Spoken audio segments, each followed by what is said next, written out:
I've started thinking about an idea, the international division of humanity. Because really, let's face it, we live with that. Let's take the Ukraine war. February, Russian troops enter Ukraine. All of Facebook is colonized by Ukrainian flags. And you know, that really pissed me off. That pissed me off because I reported the war in Iraq, I reported the war in Syria, I reported the war in Libya. I was in Libya during that war. And none of the fucking people who put Ukrainian flags know what the colors of any of these flags are like. What's the Yemeni flag look like? If I asked you, what does the Yemeni flag look like? How many of you know what Yemen's flag looks like? Probably one or two who are very focused on these things, but most likely nobody. The West doesn't give a shit about people who live in places like Iraq or Iran or Libya or the Congo or Mozambique. Do you know, for instance, that in northern Mozambique, and I want to tell this story because it brings me back to Glasgow.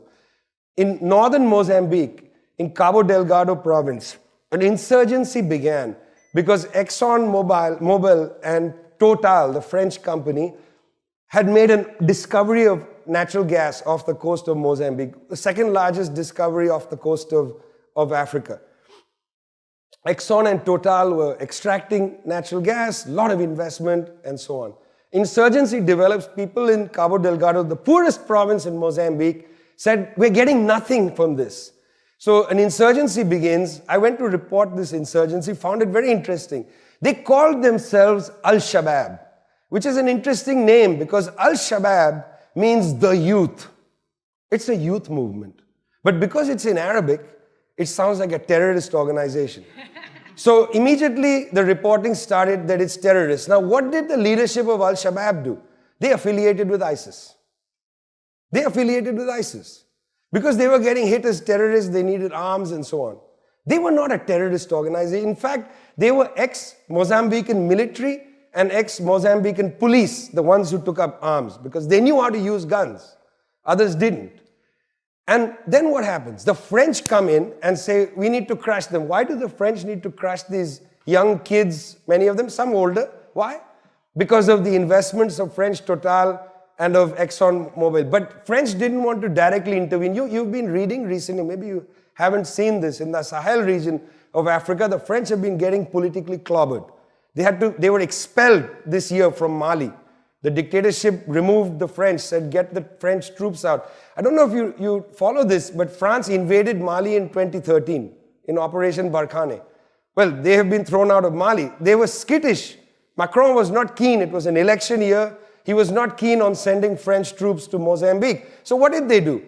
They got Rwanda to send Rwandan troops into Mozambique on behalf of France. And for that, France apologized for its role in the genocide in Rwanda. That was the price that the Rwandans extracted from the French. And nobody said a damn thing about the people of Mozambique because they don't exist.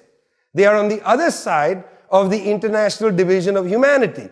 There are Ukrainians, and then there are the other people who deserve to be bombed. And I'm serious about that. There are the other people who deserve to be bombed. It's good to bomb them. In fact, it's educational. The first aerial bombardment in the world took place in Libya in 1911.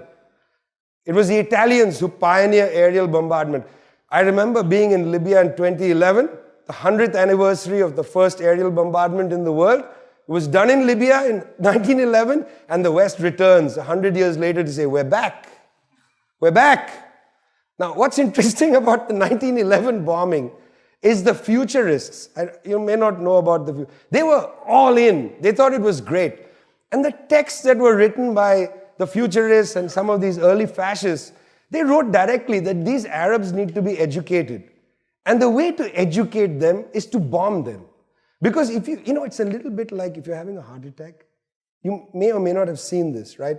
They bring that machine and they shock you, and that shocks your heart back to life. Well, the futurists sort of thought bombing was a little bit like that. You take a bomb and you drop it on some Arabs, and they get shocked into modernity. Because they're such savage beasts that they're suddenly shocked. Wow, it's like a flash of light from an alien ship. And they're, wow, we were savages, but now we're born. It's evangelism from the skies. Some people will die, but that's an acceptable amount of death. You can tolerate that.